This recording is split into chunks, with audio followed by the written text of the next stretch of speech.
সুপ্রিয় শিক্ষার্থীরা, আশা করি তোমরা সকলেই ভালো আছো। এ পর্যায়ে আমরা কেমিস্ট্রি থেকে অত্যন্ত গুরুত্বপূর্ণ দুইটি সৃজনশীল প্রশ্ন সমাধান করব। তো এখানে আমাদের সপ্তম অধ্যায় রাসায়নিক বিক্রিয়া। এখানে কিছু রাসায়নিক বিক্রিয়া আমাদের দেখতে হবে, যে বিক্রিয়াগুলো আমাদের খুবই ইম্পর্ট্যান্ট। এই অধ্যায়ে তুমি যদি বিক্রিয়াগুলো মনে রাখতে পারো, তাহলে কিন্তু তোমার জন্য এই অধ্যায় থেকে যে ম্যাথগুলো বা প্রশ্নগুলো আসবে সেগুলো অ্যান্সার করা খুবই ইজি হবে। তো চলো আমরা 1 নম্বর দিয়ে শুরু করি। অ্যালুমিনিয়ামের দহনের ফলে অ্যালুমিনিয়াম অক্সাইড উৎপন্ন হয়। তো এখানে দেখো বিক্রিয়াটা দিয়ে দিছে, অ্যালুমিনিয়াম প্লাস অক্সিজেনের সাথে বিক্রিয়া করে অ্যালুমিনিয়াম অক্সাইড। তো এখানে কিন্তু মনে রাখতে হবে অ্যালুমিনিয়ামের আমাদের কিন্তু 3+, অ্যালুমিনিয়াম 3+ এবং অক্সিজেন এটা হচ্ছে 2-। তো এই বিক্রিয়াটা কীভাবে সম্পন্ন হচ্ছে, এই অ্যালুমিনিয়ামের -2 এখানে আসবে আর অক্সিজেনের সাথে যাবে এই অ্যালুমিনিয়ামের 3+।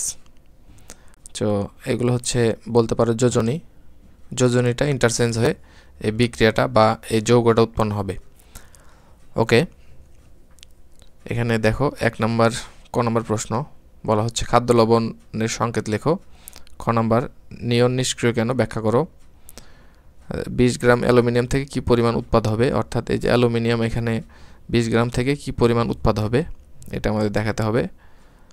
ঘ নম্বরটা বিক্রিয়াটিতে জারণ বিজারণ যুগপৎভাবে ঘটে। তো এই বিক্রিয়ায় যে জারণ বিজারণ যুগপৎভাবে ঘটে এটা হচ্ছে ইলেকট্রনীয় ধারণার আলোকে ব্যাখ্যা করো। তো সুপ্রিয় শিক্ষার্থীরা, চলো আমরা ক নম্বর দিয়ে শুরু করি।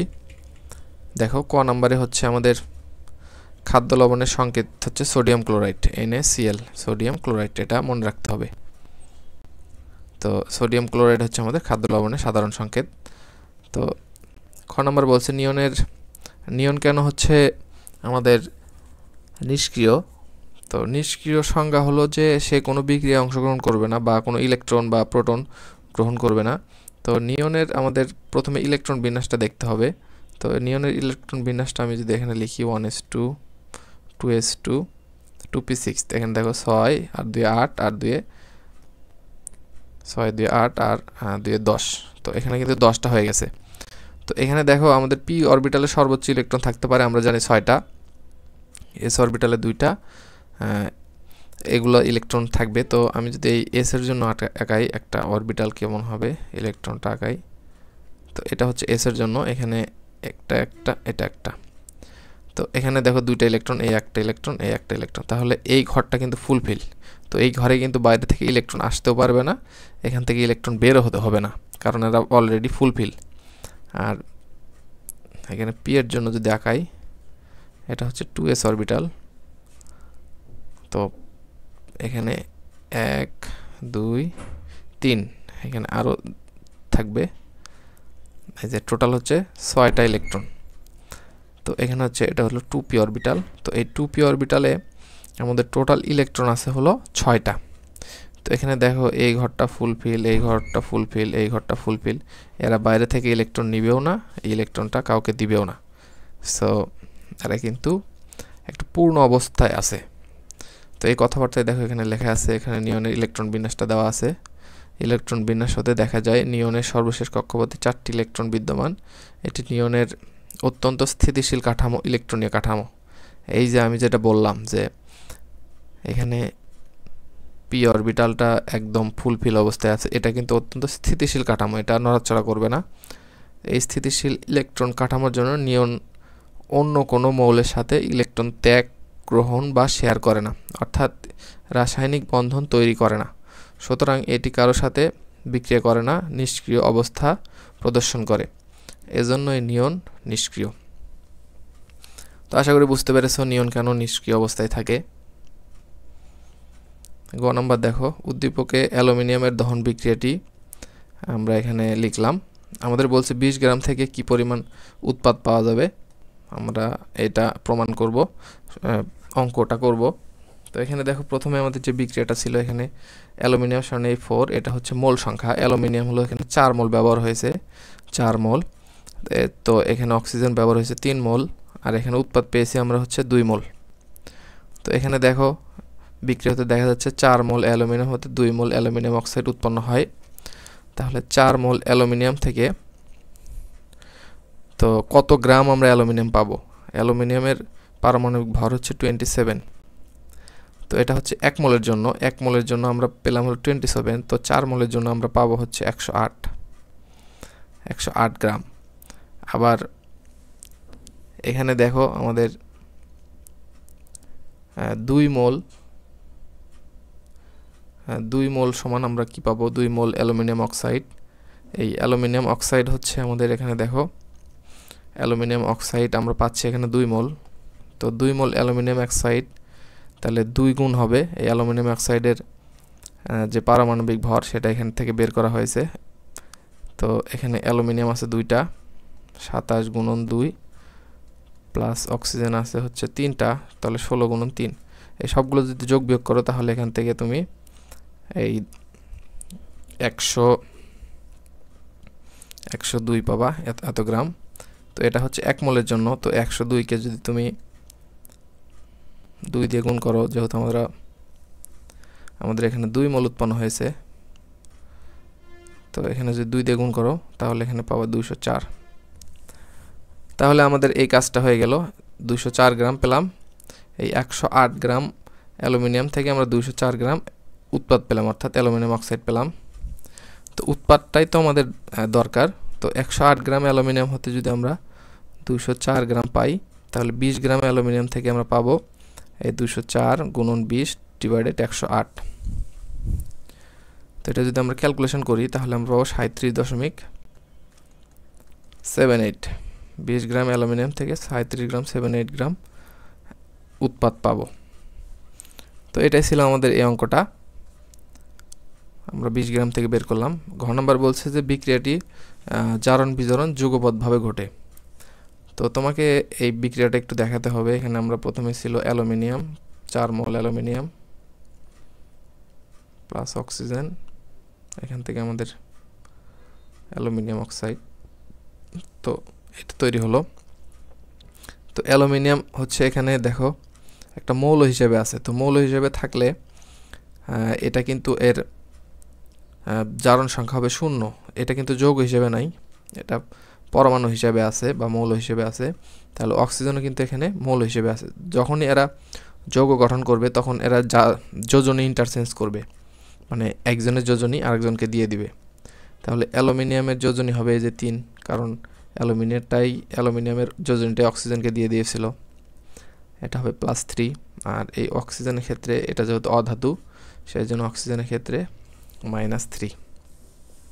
তাহলে +3 পেলাম, -3 পেলাম। তো এই বিক্রিয়াটা এখানে দেখানো হচ্ছে। দেখো এই যে এখান থেকে আমাদের এটা দেখানো হচ্ছে এখানে +3। তো আমরা জানি যে জারণ সংখ্যা যদি বৃদ্ধি পায়, 0 থেকে 3 হয়েছে, আমাদের 0 থেকে 3 হলো, তার মানে এটা হচ্ছে জারণ বৃদ্ধি পেল। আবার এই 0 থেকে দেখো এখানে -2 হলো, 0 থেকে -2। তো 0 কিন্তু বড়, -2 কিন্তু ছোট, মানে ঋণাত্মক হয়ে গেছে, 0 থেকেও ছোট। তাহলে এটা কিন্তু হবে বিজারণ।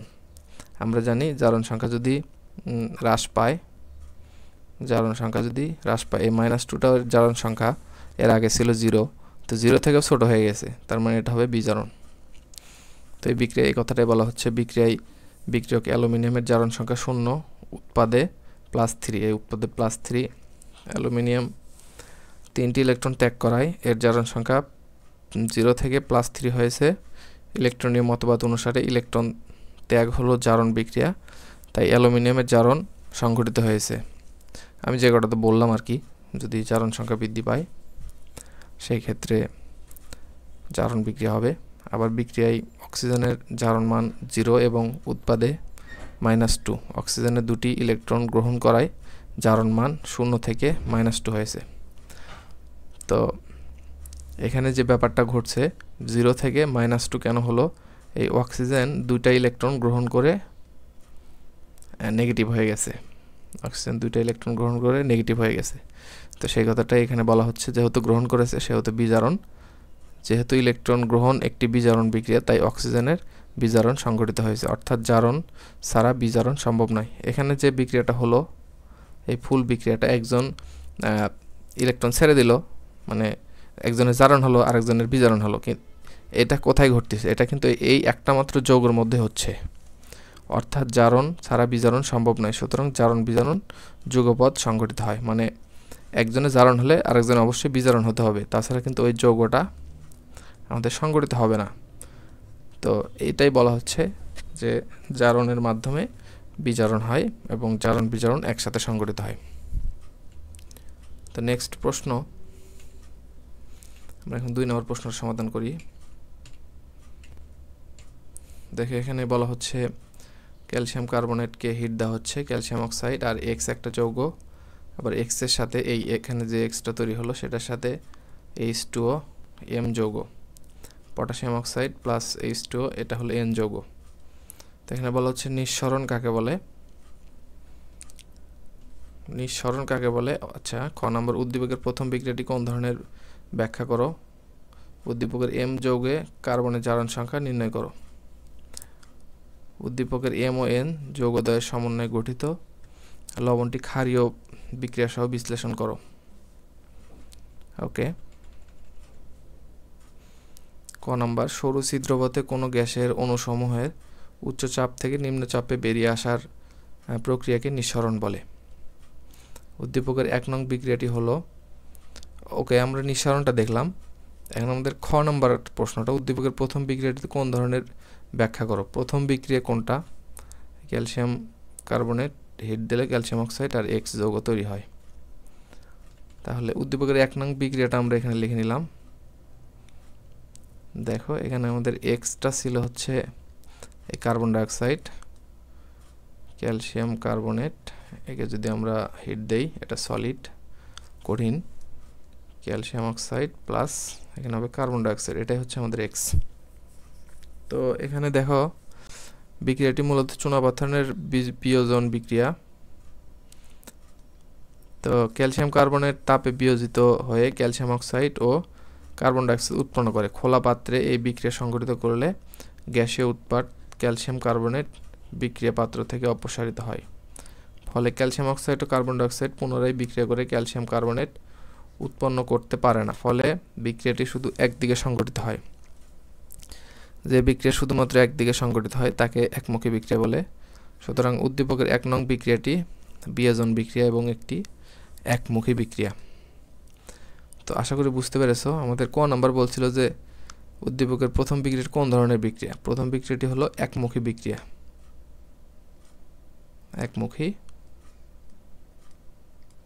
একমুখী বিক্রিয়া। গ নাম্বারটা দেখো, গ নাম্বার প্রশ্নটা একটু পড়ো। উদ্দীপকের M যৌগে কার্বনের জারণ সংখ্যা নির্ণয় করো। তো এখানে M যৌগটা কিন্তু দেওয়াই নাই, এই M যৌগটা আমাদের বের করতে হবে। এই X এর সাথে পানির বিক্রিয়া দিতে হবে। Xটা ছিল আমাদের কার্বন ডাইঅক্সাইড, তো বিক্রিয়াটা আমরা প্রথমে সংগঠিত করব। এই ক্যালসিয়াম কার্বনেট এটাকে হিট দিলাম, তাহলে এখান থেকে উৎপন্ন হবে calcium oxide plus carbon dioxide, এটা হলো X। তো X এর সাথে আবার হচ্ছে পানির বিক্রিয়া, তো X মানে তো কার্বন ডাইঅক্সাইড, এই যে কার্বন ডাইঅক্সাইডের সাথে পানির বিক্রিয়া দিলাম, কার্বন ডাইঅক্সাইড প্লাস পানি, এটা আমাদের বলাই আছে পানির সাথে বিক্রিয়া দিতে হবে, তাহলে এখান থেকে কার্বনিক অ্যাসিড তৈরি হলো। তো এটার নাম আবার হচ্ছে M, এই কার্বনিক অ্যাসিডটা যেটা উৎপন্ন হলো সেটা হলো M। তো M যৌগটি হলো H2CO3, আমরা এই যে বের করলাম। আমরা জানি কোনো নিরপেক্ষ যৌগের জারণ মান 0, তার মানে এর সম্পূর্ণ যে জারণ মান এটা হবে 0। তাহলে এখানে আমাদের বলছে যে নিরপেক্ষ যৌগের M যৌগটি অনুসারে এটা হলো এটা। তাহলে এখানে আমাদের প্রশ্নটা আরেকবার দেখো, M যৌগে কার্বনের জারণ সংখ্যা, তো কার্বনের জারণ সংখ্যা আমরা ধরে নিলাম X। দেখো এখানে কার্বনের জারণ সংখ্যা ধরলাম হলো X ধরলাম। তো X যদি হয় তাহলে এখানে হাইড্রোজেন হচ্ছে, হাইড্রোজেনের জারণ সংখ্যা 1 প্লাস 2 যোগ আছে মাঝখানে হবে প্লাস, এখানে কার্বনের হলো X আর অক্সিজেনের হলো -2 × 3, এই পুরোটা সমান হবে 0, কারণ এটা একটা নিরপেক্ষ যৌগ, এর জারণ সংখ্যা 0। 2 + X - 6 এটা = 0, তাহলে X সমান আসবে হচ্ছে 4। দেখো X সমান আসলো 4, তো এখানে হাইড্রোজেনের জারণ সংখ্যা +1, অক্সিজেনের জারণ সংখ্যা হলো -2। এই মাইনাসটা এখানে দিলাম -2। তাহলে অতএব এর যৌগের জারণ সংখ্যা হলো +4। আশা করি বুঝতে পেরেছো। এখানে আমাদের ঘ নম্বর প্রশ্ন বলা হচ্ছে যে উদ্দীপকে M ও N যৌগ সমন্বিত যৌগদ্বয়ের সমন্বয়ে গঠিত লবণটি, তার মানে M কি আর N কি এটা কিন্তু আমরা বের করেছি। তো এদের যদি বিক্রিয়া দেয় তাহলে একটা লবণ হবে, সেই লবণটি ক্ষারীয়। তো ওই লবণটি যে ক্ষারীয় হবে এটা আমাদের বিক্রিয়া সহ বিশ্লেষণ করতে হবে। তো আসো দেখো এখানে M যৌগটি আমরা বের করেছি কার্বনিক H2CO3 কার্বনিক অ্যাসিড। আবার উদ্দীপকের 3 নং বিক্রিয়াটি হবে হচ্ছে 3 নং বিক্রিয়াটি দেখো পটাশিয়াম অক্সাইড প্লাস পানি। তো 3 নং বিক্রিয়াটি আমাদের উদ্দীপকে দেওয়া ছিল, এই যে 3 নম্বর বিক্রিয়াটা, এটা হচ্ছে আমাদের 3 নম্বর। এটা হলো এখান থেকে যেটা উৎপন্ন হবে সেটা হলো N। তো Mটা পেয়ে গেছি, এখন Nটা দরকার। তাহলে এই বিক্রিয়াটা সম্পন্ন করলে আমরা Nটা পেয়ে যাচ্ছি। আসো আমরা বিক্রিয়াটা সম্পন্ন করে দেখি। তাহলে এখানে কার্বনিক অ্যাসিড, এই যে পটাশিয়াম অক্সাইড প্লাস H2O, তাহলে এখানে আমরা পাবো পটাশিয়াম হাইড্রোক্সাইড, এটা হলো N, এই যে N লেখাই আছে N। তো বিক্রিয়া অনুসারে N যৌগটি হলো পটাশিয়াম হাইড্রোক্সাইড।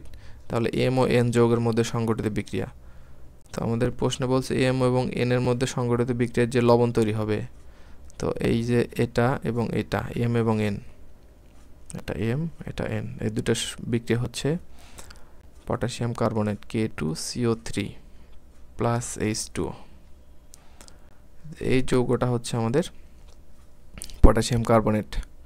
সুতরাং বিক্রিয়া উৎপন্ন লবণটি হলো পটাশিয়াম কার্বনেট।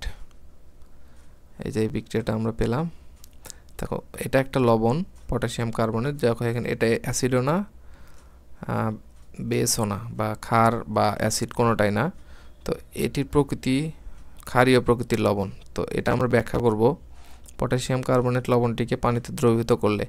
তো এটার ব্যাখ্যা করার একটা উপায় আছে, এটাকে আমাদের পানিতে দিতে হবে। পানিতে দিলে এটার প্রকৃতি কেমন হবে আমরা বুঝতে পারবো। তাহলে এখান থেকে আমরা পাবো পটাশিয়াম হাইড্রোক্সাইড আর পাবো হচ্ছে কার্বনিক অ্যাসিড।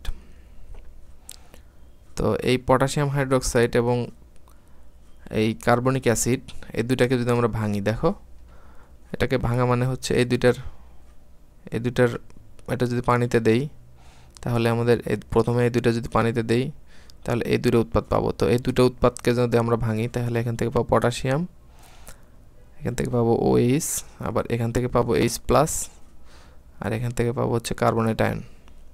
তো বিক্রিয়ায় উৎপন্ন কার্বনিক অ্যাসিড হলো একটি দুর্বল অ্যাসিড। এটা হলো অত্যন্ত দুর্বল একটি অ্যাসিড, কারণ এটিতে পানিতে আংশিকভাবে বিয়োজিত হয়।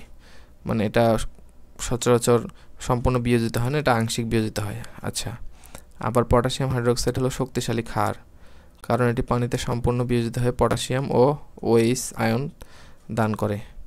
দেখো পটাশিয়াম হাইড্রোক্সাইড হলো একটা শক্তিশালী ক্ষার, পটাশিয়াম প্লাস এবং OH- দান করে। তো এটা শক্তিশালী ক্ষার কারণ এটি পানিতে সম্পূর্ণ বিয়োজিত হয়ে OH দান করতে পারে। এই বিক্রিয়া H+ আয়ন ও ক্ষারের OH আয়ন বিক্রিয়া করে পানি উৎপন্ন করে। দেখো এই যে আমরা যদি এই লবণটাকে, মানে এই লবণের যে জলীয় দ্রবণ, এটার সাথে যদি অ্যাসিডের বিক্রিয়া করাই, তাহলে অ্যাসিডের বিক্রিয়া মানে কি H+ আর OH- আমাদের এই যে বিক্রিয়া থেকে আসবে, আমাদের এই লবণের পার্ট থেকে আসবে। তো এটা বিক্রিয়া করালে আমাদের এখানে পানি উৎপন্ন হবে, কিন্তু দ্রবণে অতিরিক্ত OH- থেকেই যাবে, কারণ H+ এর পরিমাণ OH এর তুলনায় কম।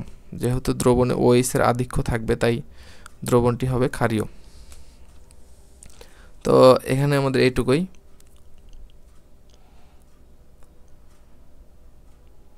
তো এখানে আমাদের আমরা দেখালাম যে K2CO3 এটা কিভাবে আমাদের ক্ষারীয় হয়, এটার সাথে যদি আমরা পানির বিক্রিয়া দিই প্রথমে, তাহলে এখানে পটাশিয়াম হাইড্রোক্সাইড উৎপন্ন হবে আর কার্বনিক অ্যাসিড উৎপন্ন হবে। এই পটাশিয়াম হাইড্রোক্সাইডটা হচ্ছে ক্ষার, তীব্র ক্ষার, আর এটা হচ্ছে দুর্বল অ্যাসিড। তো এই পার্টটা থেকে আমাদের কোনো কাজ নাই, এটা থেকে H+ আয়ন কম আসবে আর এখান থেকে আমাদের OH-টা বেশি আসবে। তো এই OH+H+, মানে এখান থেকে যে H+টা আসবে এটা তো কম আসবে কারণ এটা দুর্বল, তাহলে এখান থেকে পানীয় তৈরি হয়ে গেল। তাহলে এই H+টা শেষ হয়ে গেল। H+ শেষ হয়ে যাওয়া মানে কি, এটা হলো অ্যাসিড পার্টটা শেষ, তো এখানে OH- আসতেই থাকবে। তো যেহেতু পটাশিয়াম হাইড্রোক্সাইড হলো এর সোর্স, তাহলে এটা অধিক পরিমাণে থেকে যাচ্ছে দ্রবণে, তাহলে এটাই হচ্ছে আমাদের বিক্রিয়ার মেইন যে পার্টটা, মানে ক্ষারীয় পার্টটা থেকে যাচ্ছে। সো এটা হলো ক্ষারীয়। আশা করি বুঝতে পেরেছো। তো সুপ্রিয় শিক্ষার্থীরা, আমাদের এই ছিল আজকের 2টা সৃজনশীল। তোমাদের আর কোন টপিক্সের উপরে ভিডিও দরকার কমেন্টে জানাবে। সবাইকে ধন্যবাদ।